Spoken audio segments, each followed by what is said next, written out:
Thank you guys for joining Chainwork TV. It's Marvin and Ash here, the Chainwork co-founders. We're here to discuss common misconceptions of physical therapy.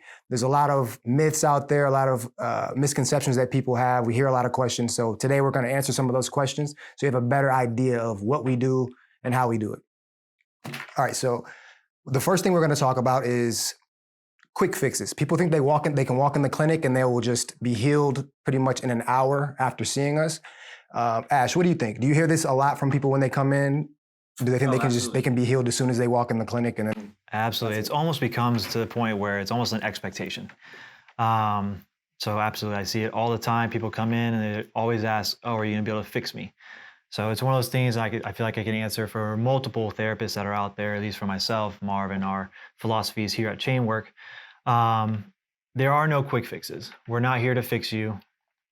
Primarily our focus is to provide you with not only the knowledge, the structure, and yes, have those feel-good moments, but ideally, we're here just to instruct you to get on that path to where you do become healed, so to speak, but more so on your own terms, because again, we may see you, a couple times a week for an hour at a time, but majority of the week, there's a lot more hours in a day. So a lot of that's going to boil back on to the client, the patient. So again, what we do is not a quick fix. Okay. Yeah, to piggyback off of that, I mean, there are times where people can come in and they might feel 80 to 90% better after they're done with the session, but usually it's temporary.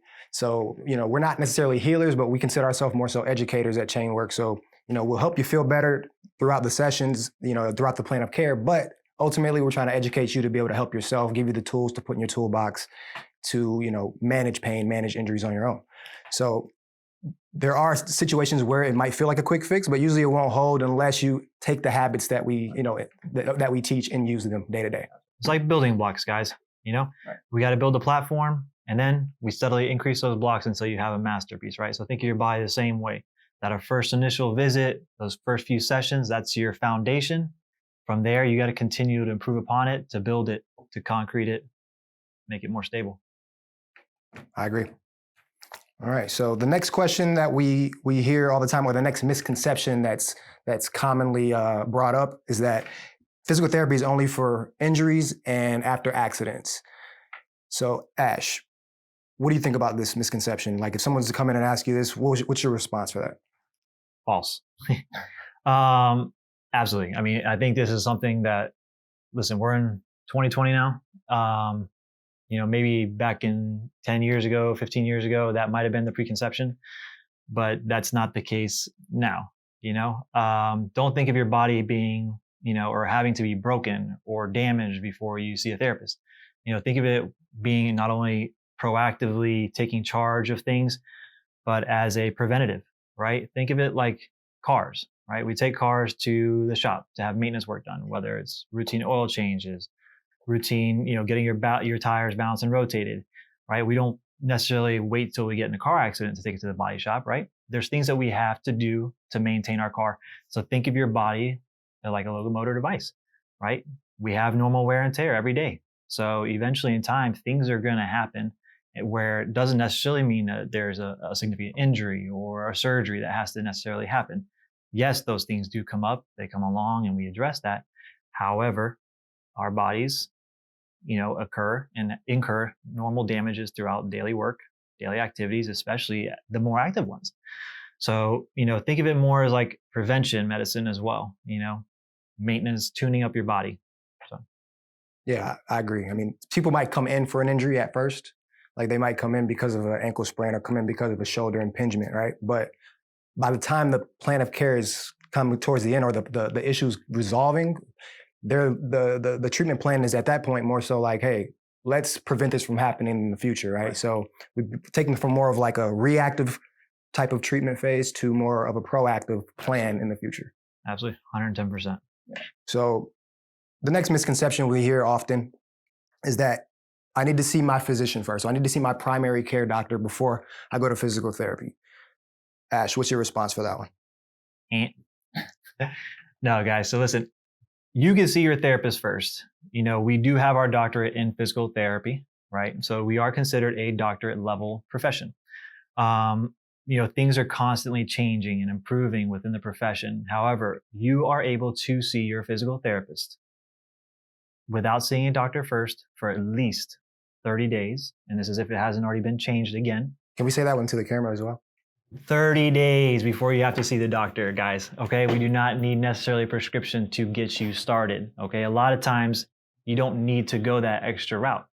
Come see us first. Maybe we can get you a good diagnosis, get you going within that period of time, rather than taking an additional day out of your time to go to the doctor, sit in an office for a while to get seen, just to get a piece of paper to tell you, okay, now you can go see the therapist for X amount of times for X amount of days, right? So absolutely, you do not have to go to the doctor first. And with the way the field is progressing, more and more people are becoming into a cash-based system, which again is kind of ruling that kind of path out. But again, there is a necessity for it, 100%. We're not saying don't go see your doctors. That's always a pathway, and we have to have those good connections, being a therapist with doctors. You want good rapport, good communication in between the two. That's what makes, everything connect. Yeah. I like to look at us as more of like the quarterback of the entire like medical team, right? So people can come to us, we can give you our opinion on like what your status is, what the prognosis is, what we think you could benefit from, and then direct you in the right place. Maybe that's that is to your primary care or your orthopedic surgeon, but a lot of the times, like Ash said, you can rule that step out and just kind of stay with us, and we can progress you to to getting better. And if it comes to the point where we need to refer out, we'll refer out. Absolutely. Yeah, we're not about trying to maintain you within if we do not feel that we are capable. We know our educational background. We know when we need to refer out. We're not about just trying to keep you because of, money, numbers, whatever the case may be. We want you to have the best care available. So if that means sometimes we need to refer out to different specialty or imaging, then we will make that decision 100%. So to kind of segue off of the, whether or not you need to see a doctor first, misconception. We've established that you don't. You can go to your physical therapist first. Most states offer direct access to some extent. Another misconception that's kind of related to that is that physical therapy is an insurance-based treatment or an insurance service, and that anytime you go, you should use your insurance. What's your response for that when people come in and they ask about insurance? I hate it. Absolutely. We cut it short there. Absolutely hate it. Listen, not to bash any clinics out there. There's plenty of clinics that do it well within an insurance realm, and there's plenty that don't do it so well. And I'm sure we've, all either know somebody or have had that experience of being into different clinics, and how many times you feel that it's very, you have step 1, step 2, step 3. Okay, finish. You go out the door. It's almost like a very trained cycle. Sometimes it works, sometimes it doesn't, right? And, insurances, at the end of the day, again, this is a business aspect of things, right? There's a lot of other players involved when we talk about insurances. So you get a prescription. If we take it step by step from a doctor, you go in. If they write you a diagnosis for knee pain, right? We'll just go keep it very general and specific. If you go into a physical therapist's office or a therapy practice, they have to treat you for knee pain. However, what if it's something that's involved more at the foot? Maybe it's coming from the back that's causing you to have compensations or referral pain patterns. All that basically gets neglected. To a degree, we can word it how we want and try to make it to where it's finesse to where we can kind of address certain those areas. However, if we do not deal specifically with that knee pain diagnosis coming from a doctor, insurance world says no. You're gone, especially if the knee pain's not bothering you. You're out. And if the minute we show that we're not physically working specifically with the knee, we don't get reimbursed. So again, then you're out. So I absolutely do not like insurances. I think they have their place. There's a place and time for it. And they are great. They do save money for certain aspects of things. But I don't think it's the all and all. And I think that we're progressing quite a bit of ways from evolving out of the insurance realm. Again, I think it's just because we are a medical profession, and some people say it's like a more medical necessity type style, which kind of goes back into, I can only go to therapy if I'm injured or hurt or have a surgery. But again, that's not the case, guys. Think of this as preventative medicine, being proactive with your life. Think of it building habitual habits so that you don't have these issues, all right? Or at least we can try to prevent them as much as possible. Yeah, I mean, we call the company Chainwork because we like to look at the body as a as a unit, as a integrated movement system. Not, if someone comes in and their knee hurts, okay, yeah, your knee hurts. That's where the pain's manifesting. But why? A lot of times there's an issue going on at the hip or an issue going on at the foot that's causing your knee pain. So in the insurance model, it doesn't really allow us a lot of times to address all the other things we want to address and look at the body as a whole, right? So I think, with our current model as more of a self-pay model, it gives us the freedom, it gives us the ability to treat people the way we want and have a treatment plan as long as we want without being controlled by the insurance restrictions and stipulations, right? Absolutely. So that's what a self-pay model can offer that an insurance model a lot of times cannot offer. So, all right. So the last misconception that we're going to discuss here is that physical therapy is painful. Ash, what's your response for that one? Is physical therapy painful? Is it one of those things where you come in and you're always in pain? You should just look forward to being in pain when you go to PT.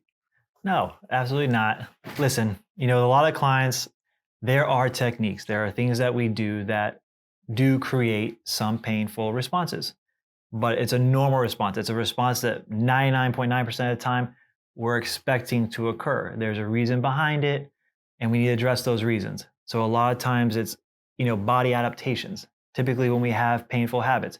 Again, injury specific, surgical specific, different story, okay?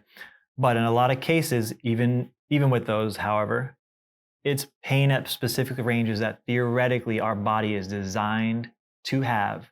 We're not going to take you into things that if we're not meant to be in that position, if we're not meant to achieve these positions or ranges or strengths or anything like that, we need to create that adaptability to occur, right? So things are going to be painful. However, we'll call it like a good pain, right? It's an expected pain. It shouldn't be anything that's unbearable. And ideally, you're most likely going to feel better following that brief moment of pain, whatever that we are implementing, whether it's right away that night, that day, or the following day. There's a set in place point for it. It's not always painful, but there are some things that can definitely cause some pain. And I think it's more so like creating a mindset with our patients that don't always be fearful of pain, but like sometimes pain is necessary. Not necessary, but the relationship with pain is necessary to progress, to get better. The pain is a necessary function. It's something that our bodies have for a reason. So there are treatment techniques that we use that might be painful, but it's for the greater good. We're maybe, giving you a little bit of discomfort early on for some long-term pain, for a long-term pain-free state. 100%. Couldn't be said better. And again, going back to pain in general, right? And this is a big, big topic that I think is starting to kind of bubble up in the world today. There are a lot of different definitions of what pain is. So really kind of dive into that pain that you are feeling. And, there's a lot that can kind of tell us and yourself as an individual, just based off of the exact symptoms that you are feeling, and we talk about like burning pains, just like some examples. Burning, is it a stretching pain? Does it feel more like nervy? Is it sharp? Is it dull? Is it aches? So there's a lot of different ways rather than just saying, yeah, something hurts or something is painful. So again, we want to take those into account and really kind of dive into that word a little bit more. And build awareness on what pain is and when you should and shouldn't feel it, right? All right, so those are some of the common misconceptions that we hear from patients about physical therapy, about the field, and we hope we cleared a lot of that stuff up for you guys. So be sure to come visit us at Chainwork within the ADAPT facility, North Miami. Have a good one, guys.